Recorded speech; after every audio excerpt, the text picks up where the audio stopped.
Welcome back to the Win and In podcast. I'm your host, Max P, and I'm joined today by the champion of the Landgo Open down in Tennessee this past weekend, just yesterday, Kellen, otherwise known as HebrewHercules. What is going on, man? What's going on, man? Super excited to be talking with you again.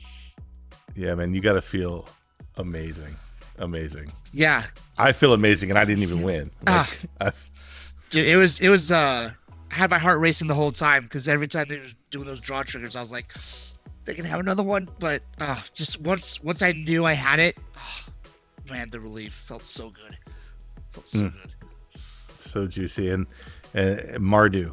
I feel like Mardu winning and you winning this tournament single-handedly saved cEDH this weekend. Yeah, I checked on Discord a little bit, and I'm like, oh, there's some drama, I guess.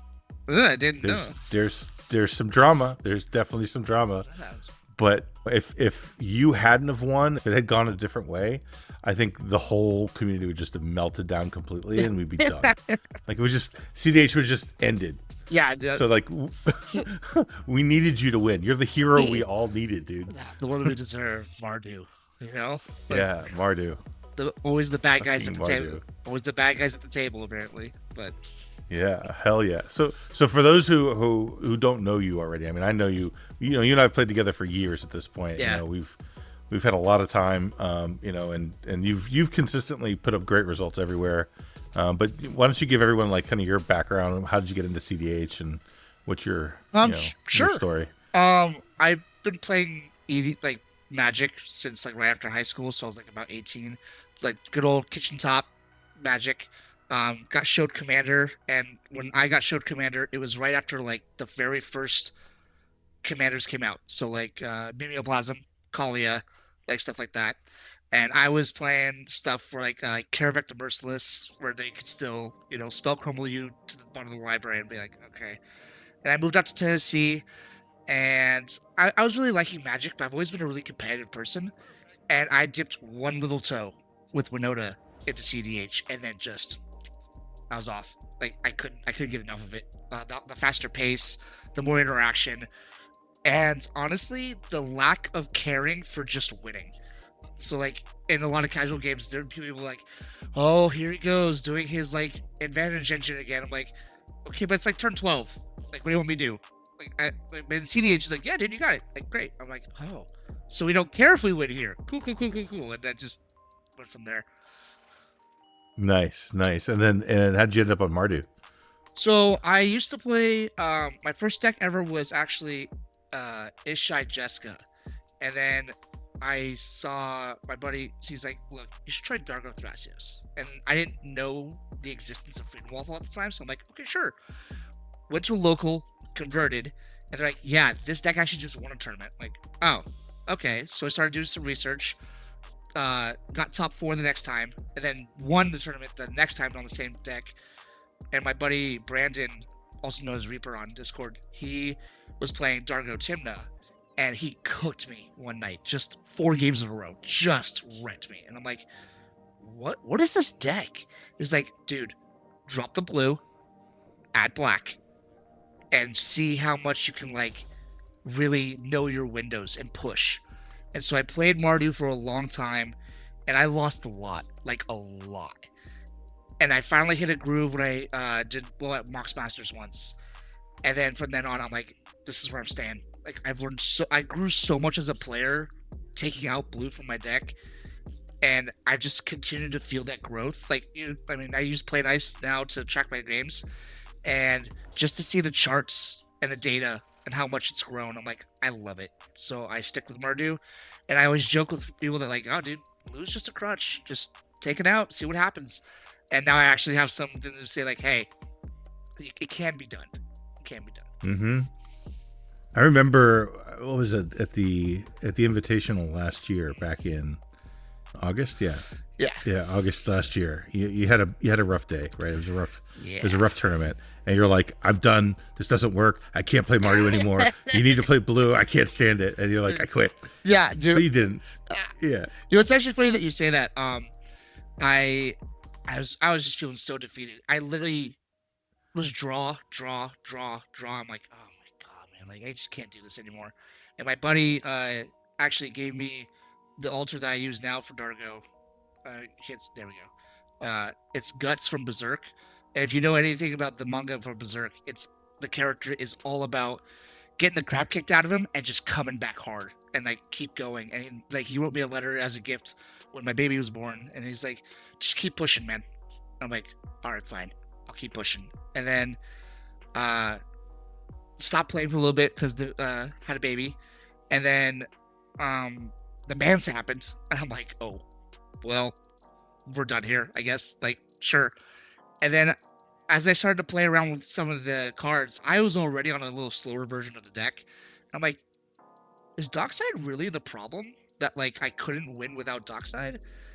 And I realized that I missed Jeweled Lotus and Mana Crypt more. And so we just kind of adjusted a little bit there.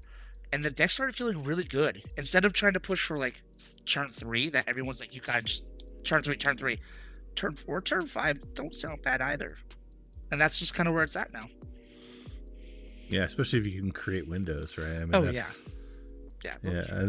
that's what Mardu does well, right? All the silence effects and everything. Oh yeah, absolutely. Yeah. In fact, I'm actually thinking about adding more. And I actually, low-key took your Tymna, Jeska, and I looked at your philosophy on your deck there. I'm like, I see what he's trying to do, and I'm going to apply it a little bit to what I'm doing in Dargo Tymna. And it's really helped. Oh, cool. Yeah, cool. Now you're kind of pushing me back towards Mardu now, like, because we kind of switched roles where I was like, I'm like, you can play Mardu, it's fine, and I was playing Mardu with the Invitational. You're like, you can't do it anymore. I'm like, yeah, you can. And then I'm like, all right, I can't do it. And I switched over after the bans. I switched over to Tymna Thrasios, and I've been playing that. And you're like, no, dude, I think Mardu's still good. I'm like, nah, I don't think it's good. And then you go win this giant fucking tournament, and you're like, see? So I'm like, oh. I mean, okay. But like, I totally understand where you're coming from, though. Like that, the huge tools that Mardu had to like just push through things very early is gone, and it's like, wow. So either you have to be not afraid to jump into a Ristic study game, or you have to play blue. Like you just can't be afraid of it. Is really the thing. Yeah, I mean, I think your finals game is kind of a clinic. I think people should go check it out, because the way you just push, and you just had so many different ways to keep pushing at it. Like you do that Tainted Pact where you went and got Voice of Victory, and you went to cast an uncounterable Voice of Victory. They still stopped that with Mindbreak Trap. Then you go and eventually Final Fortune into another turn, and you just keep pushing, and just it is just so many tools, like, and then your win, like, could you explain that line real quick? Yeah. So, especially with the Ristic Study out, normally I could do it with just Bergie or Relic of Legends, but I use both, and I'll explain why. So you cast Dargo, and you have Relic of Legends out. Relic of Legends has tech that says you can tap a legendary for any color mana. You tap Dargo for a red, and you have a sack outlet. I prefer Goblin Bombardment, but if you saw the game in Tainted Pact, it exiled it. So I'm like, okay, I have Altered Dementia, here we go. You sack Dargo. Dargo's text says that for every creature or artifact that you sack in a turn, you reduce its cost by 2 colorless, which includes the commander attacks, and it sees itself get sacked. So effectively, Dargo will cost 1 red mana. You use the red mana from the Relic of Legends tapping Dargo to recast Dargo, rinse and repeat the loop. Why I chose to put Bergie out as well is after the first iteration of that loop, I have a Bergie floating every time. That Bergie floating can pay for the Ristic Study every single time. And so he no longer draws cards, and that's when I asked at the end, I'm like, are we good? Like, am I going to present the loop? And they kept talking a little bit. I said, I'm presenting a loop. Like, I don't want a stop in this. And after that, the very end is that you mill everyone out with Altered Dementia. And when one of my new favorite cards for Mardu, you bring out Deadpool. And then Deadpool has a text that says, pay 3, sacrifice Deadpool, all your opponents draw a card. And you go, no one has the library. Boop. Game. Oh my God. Yeah. See, that's not, it was funny is because when you're watching it, like, nobody understood, why it was over at that point, because everyone's like, oh, he's on a Final Fortune turn, what happens? And then people were speculating that you were reanimating some of Stasis Oracle. So, I hate to admit this, that was the plan. Like, I definitely had a reanimate in the grave. Like, it was great gonna happen. And then Wounded actually said, yeah, he's just gonna use Deadpool. I'm like, you know what? flavor win. You're right. I am using Deadpool. Like, yes, that sounds better. That sounds better. Oh, it's so hot, dude. That's so hot. There's actually an instant speed win with Deadpool and Ruthless Technomancer now in that deck. So it's the same basic concept where you copy the Ruthless Technomancer with Deadpool, and then you loop Dargo by reanimating the Ruthless Technomancer, sacking Dargo, rinse and repeat that. But at the end of that iteration, you sack Deadpool, reanimate Deadpool, don't copy text, make people start drawing their deck at instant speed. Go, okay, I'm going to put infinite amount of draws on the stack. And then people go, okay, well, what if I can remove things? I can just resack Deadpool, reanimate Deadpool again, and just keep going. Yeah, it's super fun. Deadpool's great. Oh my god, I see it now. I want to play this just to play Deadpool. I have a fancy Deadpool upstairs. I ordered because I'm like there's got to be a use for this. I gotta somehow. Yeah, hot take. The only other times I've used Deadpool other than that loop was to take the text of a Consecrated Sphinx. And a hot take there is Mardu with a Con Sphinx is pretty good. Holy. Yeah. Damn, you did that in the tournament? No, not this one. I will say the closest I got to doing that is I reanimated someone else's Protean Hulk and then sacked their Protean Hulk with my Alter Dementia to get out Bergen and Abolisher, like, unaccountably, and then win. So, that's sick, dude. Yeah. That's so good. That's so good. I have a buddy who's a fan of yours out in the UK. His name is Fuzz. Oh, okay. So shout out to Fuzz. Like he's on Tymna Dargo now for a little while.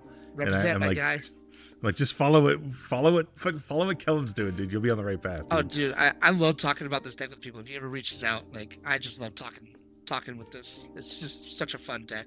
I think my favorite part about it is every single win I had, nothing was the same line. It was never just this same path. I always had to figure something else out, and that's what I love.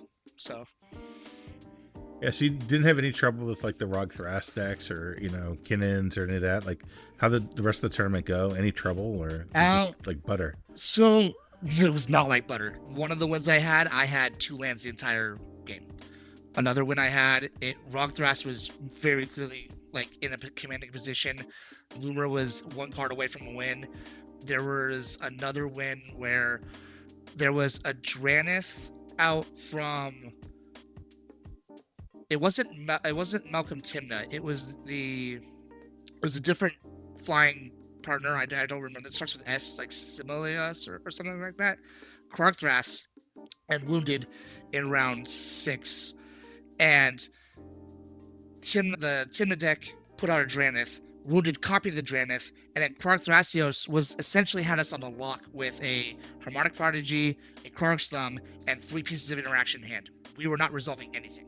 And so I just sat there with and just waited and just been patient.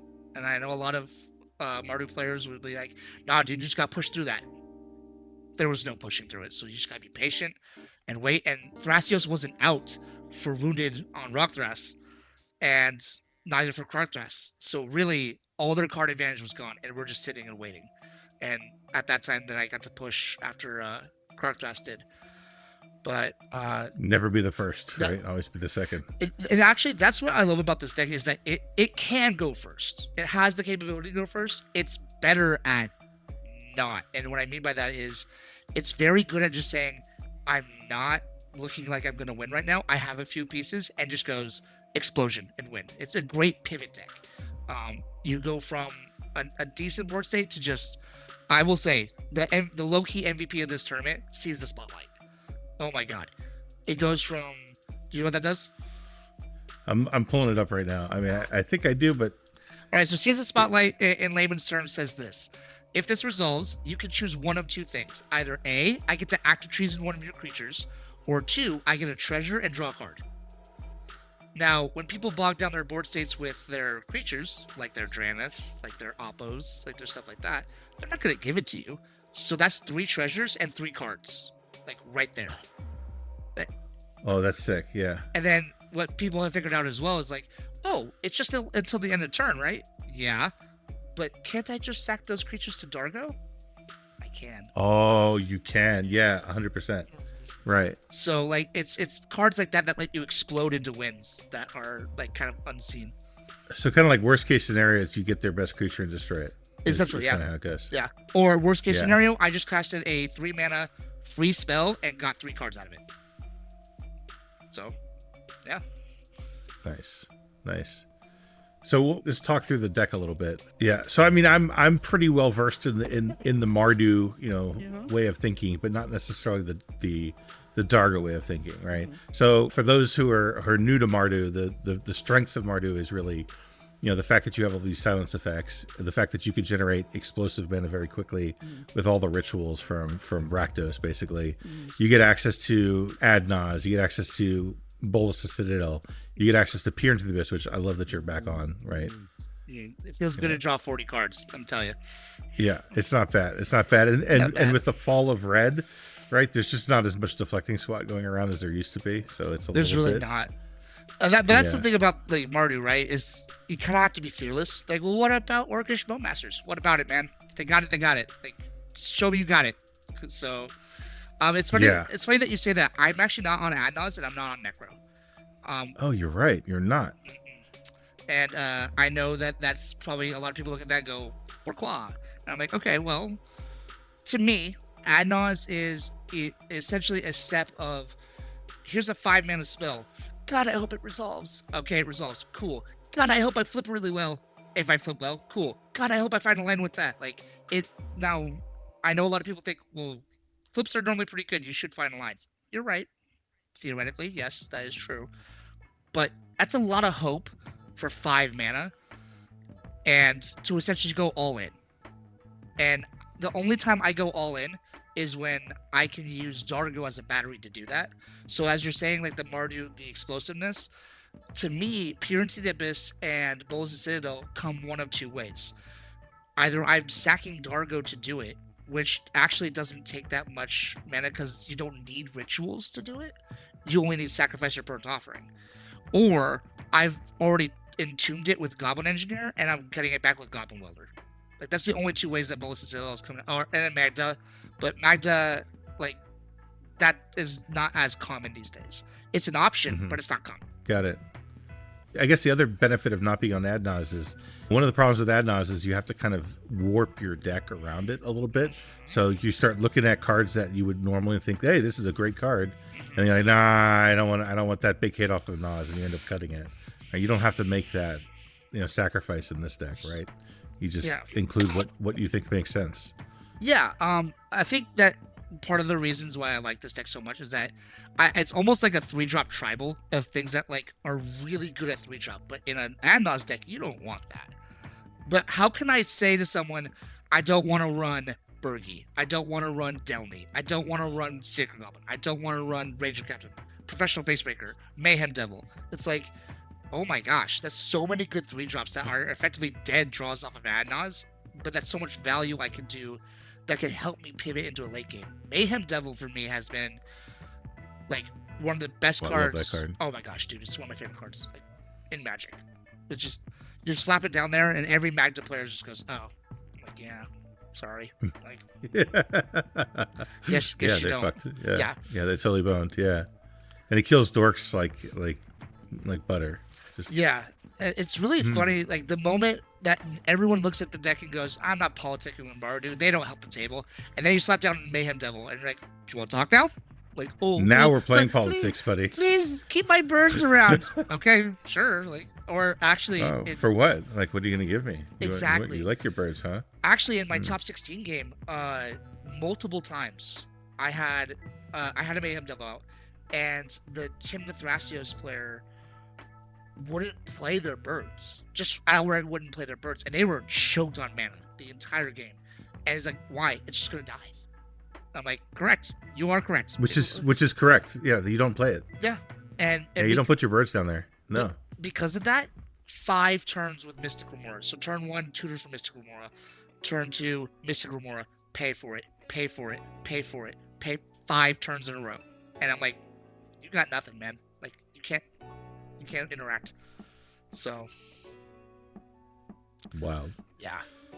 Wild. And then, some of the cool stuff here that I'm not used to, like the difference between playing a regular Mardu deck and playing Dargo specifically, it's just the sack outlets and what you can do by sacrificing things, right? Rakdos the Muscle, for example. Dude, I will preach this. I think Rakdos the Muscle was a top 5 card printed for Wizards of the Coast. Not in the sense of like it's the most powerful card, but it was a balance of flavor. Like the text, it is powerful. Just the overall funness of the card. It was a top 5 card. I love the card. It is actually something as I woke up this morning, I'm like, I haven't used it a lot. Is it worth running? So I'm thinking about it. But Rakdos the Muscle is an absolute like powerhouse. If it hits and it stays one turn, you just don't lose. You just don't. Not in this deck. Got it. So explain the deck, like just in general terms of how does Dargo help you win? So the most popular Mardu deck other than this one I would say is probably either Tejada or Tymna Jeska. And a lot of people make the comparisons between Tymna Jeska and Dargo and like, what's the difference? The difference is my command zone is a battery to get the combos going. Tymna Jeska that's the outlet. Dargo's not an outlet. Dargo is a battery. So the reason why Dargo is so great is because one, the rituals are like, burnt offering and sacrifice just absolutely explode out mana and get big spells or lots of value at one time.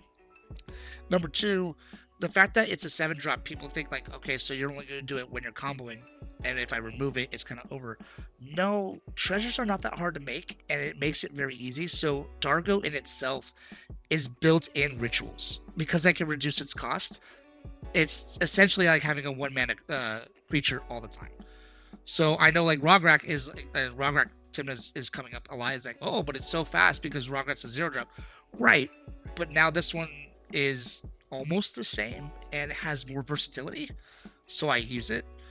I was gonna say, I've tried to play Rog Tymna a lot. Like I actually have it sitting here in front of me. And the thing is, you think that it's really fast and Rog's great and everything like that. But the problem is it's not sustainable. No. Right. You play Rog, you get an explosive start, you get stopped. That's it. The deck doesn't do anything anymore. Yeah, and this deck is the absolute opposite of that. Like truly, to like the mention of like guts earlier, this is the definition of you stop me, I'm coming back. I'm just coming back. It's not uncommon for me to put up 2 or 3 win attempts a turn. Like once I start doing it, it's easy to keep going. And a lot of the times when I'm doing this, people will think, oh, just counter the Dargo. That's not going to do anything. Like once my pieces are out, it's over. Like it costs 1 red after that, right? Yeah. You get the sack outlet up there, right? Yeah. You sacrificed a bunch of stuff. Okay, you countered it. Okay, I'll pay another red and just put it back.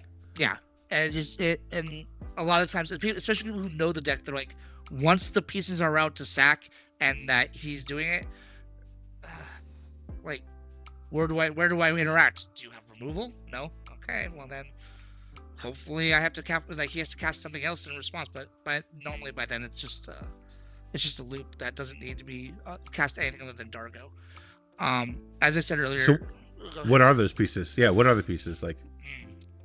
So give us your secrets. Come on. Okay, as far as the batteries go, like Relic of Legends, any sack outlet is kind of important. Once you get rid of the sack outlet, I can't loop Dargo per se. The big thing is removing Dargo when there's a trigger on the stack for sacking. So for instance, Ruthless Technomancer and Alter the Wretched. When those hit, if you remove Dargo then, I have to figure out something else. But if you don't, and generally it's because people don't have creature counters, so they're like, okay, Ruthless Technomancer just gives you 7 mana. Yeah, like that's a lot of mana for a deck that now only needs 1 to cast its commander. So what I do like about both of those, though, is that they're not exactly dead unless it's like Dargo's the only creature out there. They're not exactly dead sacks, but definitely hitting Dargo and getting rid of Dargo, bouncing him with those ETB triggers on the stack, that would stop a lot of things. Obviously, when Breach is going, Breach is another one. Get rid of that quick. I think that the biggest problem I have as far as teching for this deck is Blind Obedience. Like, oh my good sweet lord, Blind Obedience wrecks me. Oh, people aren't playing it that much these days, right? National meta loves their blind obedience. We have a lot of Really? We have a lot of Marnius players, so they were on it for a while. There was also a couple tie-in players here, so I was running into a lot of that. When Yasharn was a thing, which was like for like 2 seconds, that's like the ultimate stop. Like that card printed stop Tymna Dargo. Like that's the text on it, straight up. Yeah. But yeah, but also and don't win the game. Yeah, that's also true. Yeah. When you're playing Yasharn, I'm here to make you lose. I'm not trying to win per se. That's my actual goal. Yeah, so it sounds like Tennessee meta is hell, man. It sounds like it's miserable. So we always joke that we have such a cancerous meta because like no one plays Blue Farm really, no one plays Wrong Side really. We do now have a couple Wrong Thras players, so like that's the most meta we've done, and then a couple Marnius now. But like historically in Natural, like the most meta deck that we would have is Tie-In. Yeah, so like we got a lot of practice with not that, and then we got one player on Najila, but like Najila hasn't been really that effective. Najila's not even meta right now. No, which honestly, I think it might. Like, I think it should be. I think it's better than people think. Maybe it's just the pilot I play with, but like, it's like turn 2 or 3. I'm like, ooh, he could win. Like, anytime he wants. Lively Dirge was a really nice pickup for that deck. So yeah, for sure. But people are definitely not playing it right now, so that's definitely not something you run into. Yeah, I'm curious though, if the meta is so different in Tennessee, do you think that helps or hurts you when you go to a tournament like this? It's more like I have to do extra homework. So like, if I'm constantly watching videos, I'm constantly researching, I'm constantly like, what are other people doing in their decks? Like you watch every single cEDH gameplay video you can, and then you look at decks and like what they're doing. You can, if you do your homework per se and you study, you should be fine. What I love about this deck in particular is it kind of doesn't care what you're going up against as far as like, well, if I'm playing a blue farm or if I'm playing a Malcolm Tymna, how do I approach it? The same. They're both going to play Ristic Study. They're both going to have a lot of control, and I just need to go. So, like, make sure my windows are pretty safe and make sure that I have good backup, and off we go. It does make you think about the lines a lot more, though. So, I like it though. I like it though too because you just go for it. Like, I think one of the biggest problems people have right now is you build these decks that are just wait, and like draw cards and sit here and draw cards and sit here. Oh, I'm Mardu is like Mardu. Like I know when I played Mardu, it was like every game I need. If I made like 3 or 4 attempts, I feel good. If I don't at least try, I feel like I've completely failed the deck. Yeah. And yeah, you're gonna get stopped sometimes, but you just have to try. Honestly, like after the bans happened and I started picking it back again, I was starting to realize that I was looking at my data and I was thinking about my games a lot, and I was like, there's not a lot of games where I haven't put up a win attempt. And to me, like you just said, like if I'm just putting up win attempts, like percentages say I should win more. So yeah, I'm just keeping going. Yeah. And they're not dumb. And they're not dumb win attempts. I mean, they're like, here's a window, take a shot. Here's 2 cards that can stop me. Okay, they had one. Yeah. Okay. All right. I cannot tell you how many times that it's been like, well, should I push her? Well, it's a 1 in 98 chance they have this one card. Okay, here we go. And like, do they have it sometimes? Of course, sometimes they do. But what I love about this deck, and I did try Tymna and Jeska for a little bit, and I found that deck is like, when I went for it in that deck, it was like, well, shit. Like, I'm really kind of like, I'm gonna have to grind now again. Or this deck, it's like, nah, dude, just keep going. Just keep recurring things. Just keep going. Lots of ways to get things back into your hand. Right. Make more attempts at it. Yeah. And then, of course, you have Tymna. Oh, dude, I have never had a better Tymna game than that finals game. I'm like, damn. Like, this is the Tymna. Like, but it's kind of weird because I don't know if you felt this in Tymna Thrasios. There hasn't been a lot of games where Tymna gets through. Like, people bog down that. It's harder. Yeah. It's harder. Yeah. Harder than it's ever been. Yeah. Which is actually why I'm thinking about testing out Mardu Siegebreaker. Because who's going to block a 4/4 with haste? Nobody. And who's going to block 3 different professional facebreakers? Probably nobody. So, it's something I kind of want to try out. there was definitely that was the one thing I liked about Tymna Jeska though. Jeska could clear the way. Yeah. Which is nice. Which is really nice. Right? You don't get to do that. Yeah, I don't get that. And I definitely have had games where I'm like, man, the Jeska would be mighty good right now. Mighty good. Like, there's a lot of dorks out here. Not a lot of space. That damn Shatterstorm crap. I can't stand it. Oh my god. Dude, I can't stand it. I can't. I hate Rog Thras, dude. I hate playing against that deck. Dude, kudos to the people who love it. Like, I get it. It's dynamic. It's interesting. It does things at a different level. I get it.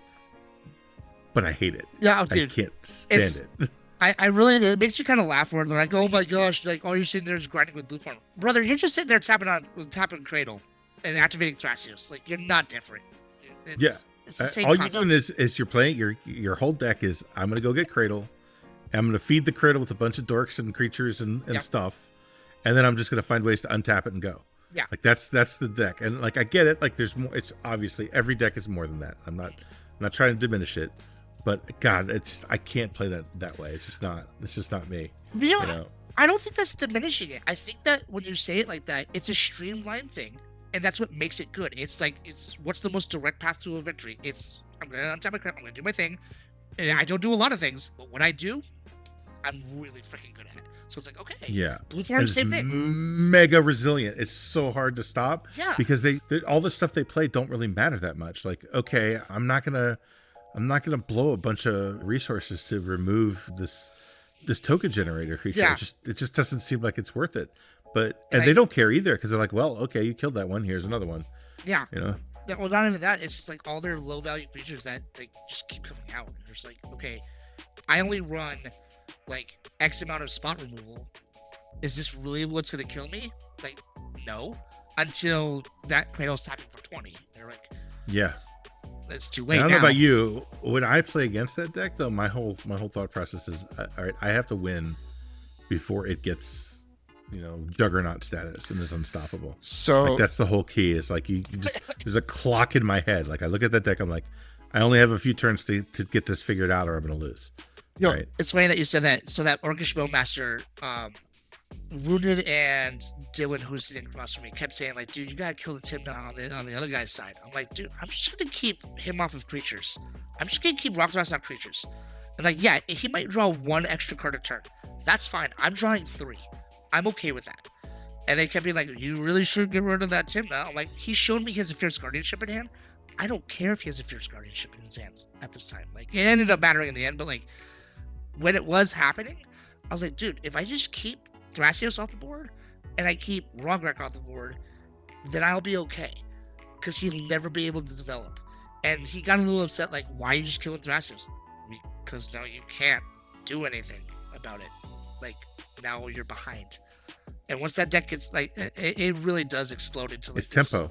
Yeah, it's tempo play, right? Yeah. It's tempo. Just keep beating him down, keep him off, keep him down, and try to get ahead until you can find your window and go. And do that before you can catch up, and that's how you win. That's how you beat.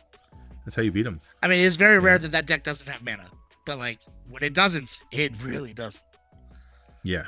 I actually think that the idea of that deck of just like put out creatures and tapping with Cradle to get mana, I think I want to develop it with a Rog Thras deck with the same idea of just like, look, I'm gonna have a few token generators that produce a lot of mana, and like the spells I do cast are really gonna hit. And I'm going to double them. That's all I'm doing. Well, I think a lot of people are kind of looking at the same thing right now. They're like, okay, how can I go Thras plus, Red. Cradle into something cool? Like that's kind of the approach right now. Like, I see people, that's the whole like Thras Yoshi. Yeah. That's the approach for that. Or like Thrasios Tevesh. You can do the same thing. Mm-hmm. Like, everyone's looking for ways to kind of work like that angle. I like the idea of Tevesh Thras. I like having black and Tevesh as a commander, which I think is just a cool commander as it is. I really like that it just sits there and like, if you don't take care of this, I will steal everything you need, and you can't stop me. Yeah, it's got that inevitability in the command zone. So like, you won't end up in an 11-hour game with Tevesh. Oh, dude, okay, so I had someone text me the night of, like, hey man, congrats, that. I'm like, cool. So yeah, I'm watching this other game. And then I got another text, and I'm like, dude, I woke up from my flight. It's still going. I'm like, there's no way. There's no way that game is still going. And then I open up Discord and all the drama. I'm like, oh my God. Like, I can't imagine. I cannot imagine anyone letting that happen. Like in a game. I just can't. I'm flabbergasted. Absolutely flabbergasted. I went to bed. Woke up the next morning. I'm like, kind of stumbled into my kitchen, like grabbed some coffee. And I like look at my phone. They're like, it's a 10 and a half hour game. And I'm like, what? It couldn't be still going. It's not going now. That would be crazy. Go to YouTube, go to the link, live stream. What? Oh my! Still playing? How is that? It's just completely unfathomable. First of all, if it were me, just to be clear, if it were me and I was in an 11-hour game, I would just scoop and go home. Mm-hmm. At some point, it's just not worth it anymore. Dude, that's what my Final Fortune turn was in the finals. I'm literally like, dude, I'm tired. I've been here all day. If I don't win here, I'm out. I'm like, bye. Yeah, and it's okay. Bye. It's okay. Yeah. Losing is actually okay at that point. Yeah, but it's really genuinely okay. I'm like 11 hours. I'm like, dude, I don't think I have the mental stamina to stand with anybody that long. I love my wife, but if you told me I had to sit at a table with her and competitively try and do something for 11 hours straight, I couldn't handle that. I mean, just think about this, right? Like you played 2 straight days of Magic already, right? Yeah. And then you're in an 11-hour final. Like the hourly wage is too low. No, it's just too low. There's no prize support in the world that's going to be enough to pay for any reasonable salary there. You get like $2 an hour or something. Yeah, it's just obscene. Yeah, it's so funny that you say that because like I use that a lot when I'm talking about like activities or cards, and I think about my head like, what does this cost hourly for me? Like, is it worth it? And Magic is one of the best returns on investment that you can ever do as far as like entertainment and like investing. But like an 11-hour game, I'm like, man, that prize support better be a house, because like, yeah, for real. Good Lord, yeah, I think like honestly, to have that happen, there has to be 2 different things. One, I really feel like, and I've had great judges every time I've done any tournament. I have never had a tournament where I've looked at it and then been like, I didn't like my judging through. They treated me poorly. I've always respected that. And like, I coach wrestling as well. Like, you respect the refs and they'll treat you right. But at some level, those judges gotta step in. You gotta step in. And number 2, people need to be more assertive and not be bullied. And I don't mean the sense of like, I don't know what happened as far as the conversations, how they went. But at some point, you just have to sit there and go, please make a game action. Please assertive. Right. And just do it. You have priorities. My favorite line is, you have priority. Mm-hmm. Mm-hmm. Right? Make a decision now. Make a decision. I will say, though. Everyone else shut up. You have priority. Yeah. Make a decision. And then go. And like when I went to, the best example I could think of is when I went to Lisbon, playing the European event. Right. It was, first of all, it was awesome. But yeah. But putting that aside, when I was in the top 40 game, the judges were on top of us. They were like, I'm going to count down from 10 and you need to make an action. And if you don't make an action, you're getting a GRV, period. Right? So there was you could not screw around. Like, you had to make a game action. If you didn't make a game action and you get 3 of those, you're out. Like, you've lost the game. And that really pushed everyone to move, right? We could not sit there and politic anymore. We had to make actions. And I think we need something like that at some point. That's kind of brilliant. I was just talking with someone today, being like, there needs to be like a discussion with all the judging committee or the judging gods, and they have to be like, hey, you should have an internal clock when people start talking. They get 60 seconds, whatever it is, 60 seconds or some arbitrary time. We don't know. I like that though in Lisbon. Like, you have 10 seconds, and really, this also forces people to pre-plan their turns. Good Lord, people, please pre-plan your turns. But that's a brilliant idea. I love that. Yeah, especially because a lot of these politics become loops. Like, it's not a new conversation. Yeah. You're looping the same question over and over and over again. I think you should do this. I think you should do this. No, I think you should do this. No, I think you should do the same fucking thing 10 times. You can only say, I want to draw another card so many times before we get it. Like, yeah, dude, you're just trying to draw another card. Yeah. If I don't, we're losing here. Someone needs to draw me a card. We're losing here. Okay, you've said that. That has been expressed. Mm-hmm. Now, everyone make your decision. Now, 10, 9, 8, I 7. think, okay, decision made. Okay, next. 10, 9, 8. And move and go. You know, and I'm not saying like you do this all the time, but when you get into one of these like protracted games, like an 11-hour game, like an 11-hour game, it's time to start doing that, right? At that point, like, it's okay. All right, enough is enough. Let's go. Are they just countdowns? Make decisions. Are the Europeans just ahead of us in this regard? And they're ahead of us in a lot of ways. I mean, there's some things that they're behind a little bit, like the big question, like about restarting games and things like that. Those, like, I have issues with those most of the time. Although I will say, in an 11-hour game, you know, a restart doesn't sound like the worst thing in the world at that point. Yeah, that sounded like it would be a great idea. Anytime. Restart, and I guarantee you, the next game's not going to last 11 hours. Yeah. Like, right? You're an hour, you're 2 hours in, it's not going anywhere. Restart the fucking game and let's go again. Like, please, like something, anything other than keep going like this. Just insane. I heard it was like some time twister that just essentially reset everyone's decks. And I'm like, nah, dude. I'm done. Yeah, rough. And unfortunate too, because there's some drama that comes out of that, and like people are really. My thing is, everyone needs to take a deep breath, take a second, think about you being in a chair for 11 hours, and cut everybody in that game some slack, because I'd be clawing my eyes out. I might lose it. I might just crash out at the table and start throwing my cards at people. Like, I just like it's like take a minute.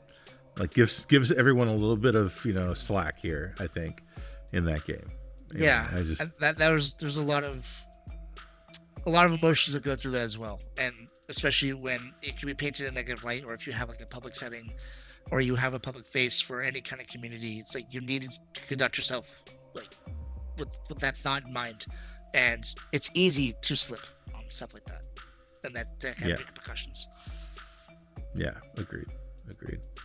And then I'll ask you the controversial question too, like the other drama from the weekend. The fact that Temujin won the Invitational. How do you feel about that? Do you want to talk about that, or do you rather just avoid it? You know what? I am not afraid of confrontation. If this gets people upset, then everyone's allowed to have their opinion, right? Like, first of all, I had not really met him in a respect. I didn't know this is the same guy that, in my mind, like back in Mox Masters 2 years ago, essentially King made me out of a game, and I never. And then his cheating thing happened. And I'm like, okay, like I guess karma comes up, and then him being able to play. I am a huge advocate for sportsmanship, and part of that means not cheating, and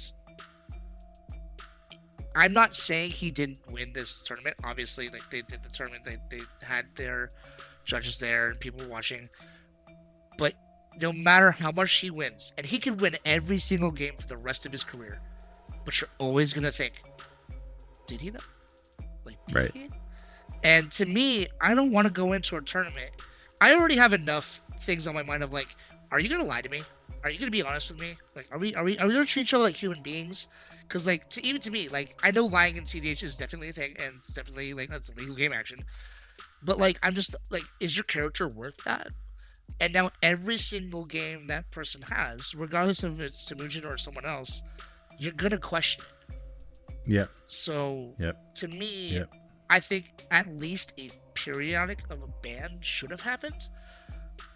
It's not my call to make. But I think there should have been at least a longer time period of like, hey man, like, for the integrity of the game, for what we're trying to do, and to show an example that we will not tolerate the cheating, you can't play.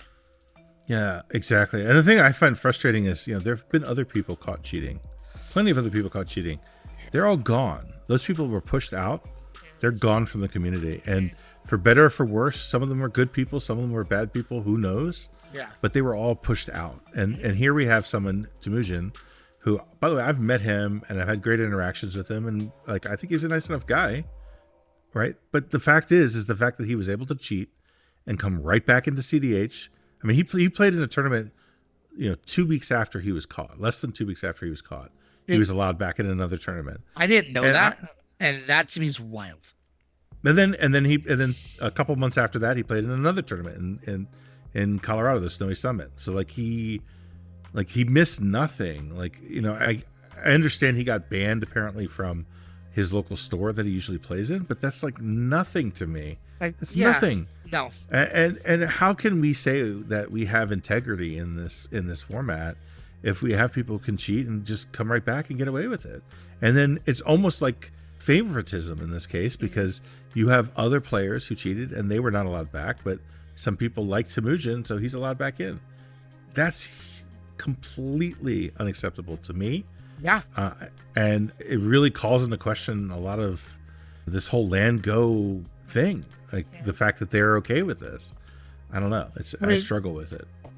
As far as I know, they're taking over every major big event that's going to be happening, right? They're aspiring to, for sure. Yeah. Yeah. So as far as I know, they are going to be the people, and to me, it's a lot like the Astros. They were caught dead to rights cheating, and people are just like, meh. I'm like, doesn't that and then literally you can see the viewership in baseball go down. And it's like, what message are you sending to people when you're like, yeah, he's cheating, or yeah, this person acts like an asshole, or whatever, and we don't care. Yeah. Okay, great. Okay. Okay, so now we can all do that? Obviously not, because like you said, there are multiple examples where that's not the case.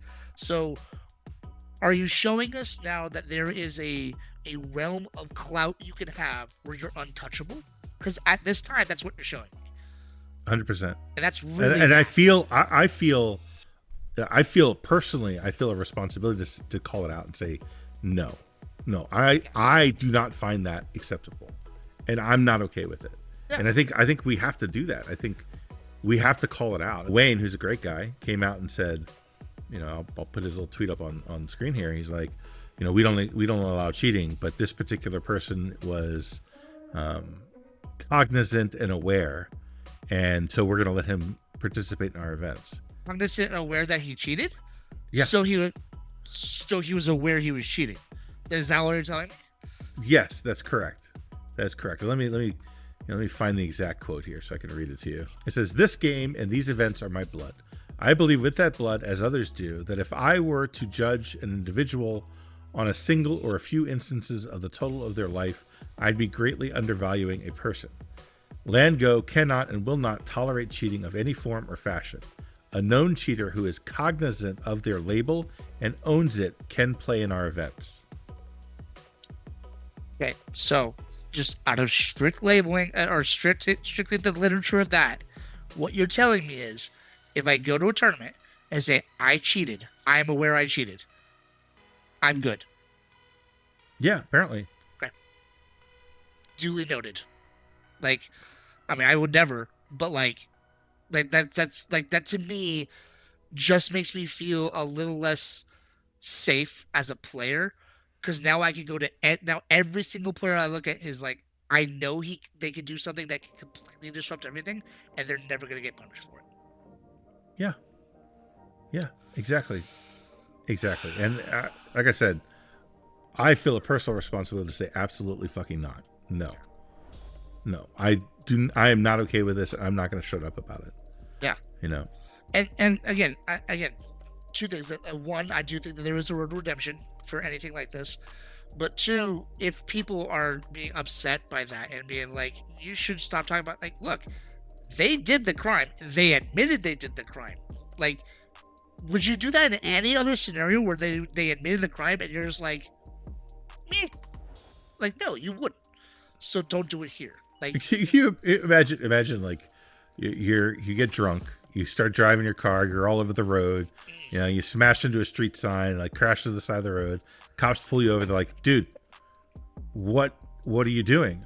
I was drunk, I'm still drunk, I got drunk and I drove and I realized it was wrong.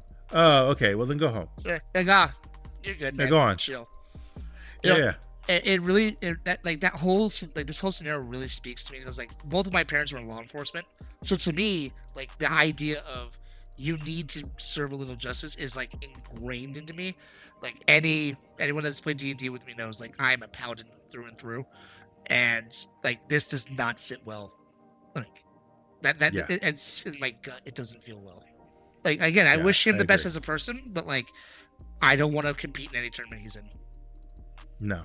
Yeah, I agree. It taints the whole thing. Yeah. Like, because like you said at the beginning, you're like, at the back of your mind, no matter how many people are watching, no matter how above board everything appears to be, in the back of your mind, when he wins the game, you're like, did he? Yeah, it's always gonna sit there. Yeah. You know? And then do you want that for let's say you have this community that you're trying to grow and you're trying to like nurture. Like nurturing a kid, like, do you want them to have doubt on everything? Like everything that happens? Like every piece of success now has a doubt with it. It's like, I don't want that. Yeah. Not at all. Yeah, it's a real problem. But,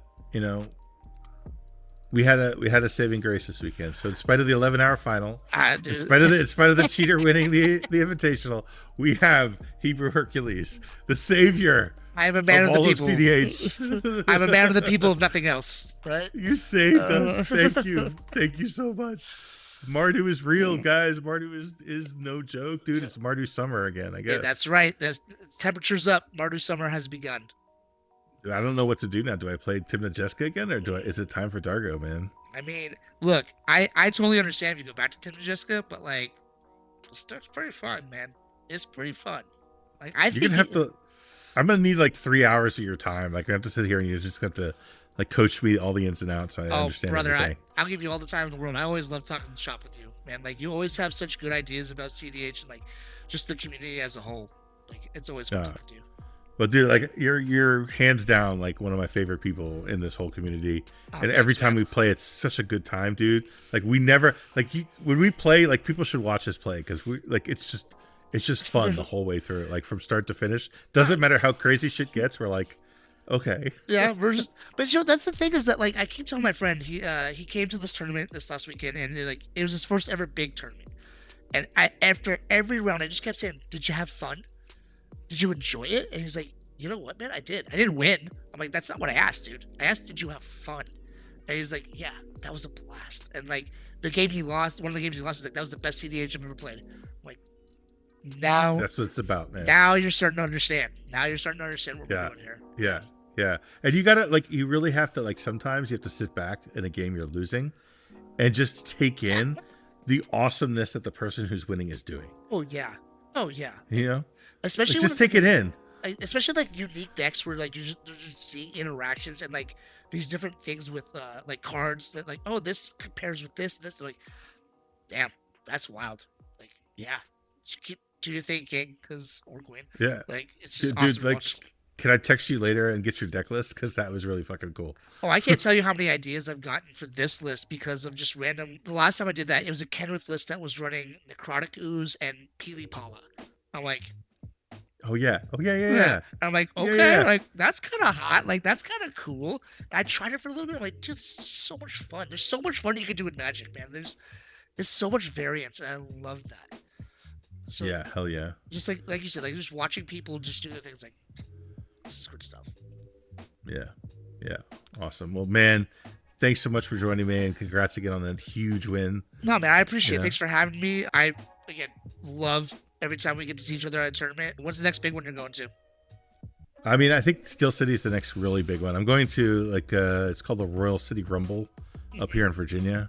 It's like 150 people or something like that. That's going to be good. Solid. That's solid size. Yeah. And then the Steel City, that's at the end Pittsburgh. of August. Yeah. That's the Invitational, same place. So. Well, there you go. Yeah. You're gonna be there, right? I wasn't before, but now. Oh, you're definitely coming. Yeah, come on, you have to come, dude. I can't. I mean, if you're gonna be there, that's certainly some motivation to go. That's for sure.